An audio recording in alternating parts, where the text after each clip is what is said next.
Hey nerdy knitters, are you ready to knit your first top-down circular yoke sweater? All of the sweaters in this video feature this fun and easy construction method.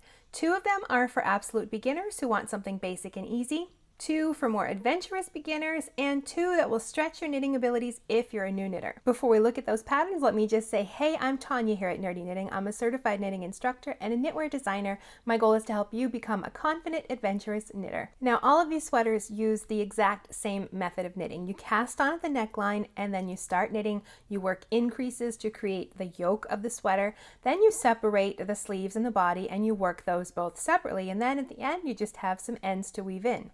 Now this is a great construction method for new knitters who are concerned that their sweater might not fit them.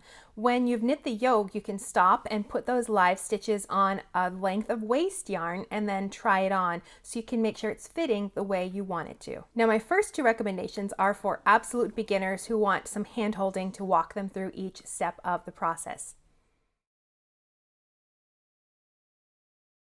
The first one is Query by Emily Walton for Expression Fiber Arts. Now this is a full sweater tutorial complete with videos for every step of the process. It's a cropped sweater with long sleeves, and of course it has that yoke sweater shaping. And it has a companion course that covers everything you need to know, even the all-important process of choosing the right size and ensuring proper fit. Now, if you don't feel like you need a whole video course, but you just want a simple pattern that you can tackle yourself, then the Easy Eyelet Yoke Sweater by Chantal of Knitatude is a good choice. It's another very pretty top-down yoke sweater. It uses rounds of eyelets to create the yoke shape, and it uses an Aran or worsted weight yarn, so it will knit up fairly quickly as well. And she does have a light version that uses fingering weight yarn instead, and it has short sleeves. Now these next 2 sweater recommendations are for adventurous beginners. You don't need a very simple pattern or a full tutorial. You want something that's easy but still has a little something going on to make it interesting. My first recommendation would be Yume by Isabell Kraemer. Her patterns are always very well written and easy to follow, and this follows the same simple construction method, but it does use some short row shaping for the back neck, so you get to try out that technique. And it also includes a really simple lace design along the yoke, and it has 2 options for sleeve length, as you can see from the picture. My next recommendation would be Mountain Mist from Tin Can Knits. They always have really good patterns that walk you through exactly what you need to do. And if you want to knit a stranded colorwork sweater, this pretty design uses a simple geometric pattern in just a few colors, so you can really give it a try without having too many color choices going on. And it includes sizes from children to adult, so you'll have plenty of options, or you can even make matching sweaters for the family. My last 2 sweater recommendations are for intermediate knitters or really adventurous knitters who want to really strike out and try something interesting on their own. First is the Cobblestone Cardigan from Brooklyn Tweed.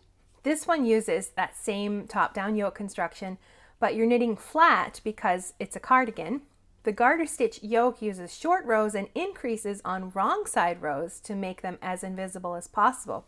And the pattern also includes options for waist shaping and alterations for a more custom fit.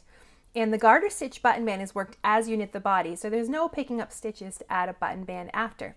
But there's a lot of alternative things and options to go along in here, so you have a lot of things that you could try. The other pattern recommendation I have here is Strange Brew from Tin Can Knits. Now, if you're feeling adventurous and you want to knit a stranded colorwork sweater and you want to design your own, then you'll want to take a look at Strange Brew. It walks you through each step of the process from choosing your motifs, and they even provide plenty of stitch patterns for you to choose from, and sort of a plug-and-play pattern that you can use to knit your own sweater. Now, if you've knit one of these or you'd like to knit one, leave me a comment, tell me which one is on your knitting list. And if you have other recommendations for top-down circular yoke sweaters that are good for beginners or maybe intermediate knitters, then leave me a comment, tell me about it so I can add it to my list. And if you're looking for more recommendations, go down and check out those comments and see what other knitters have to say. And if you're looking for even more sweater recommendations for beginners, check out this video right here.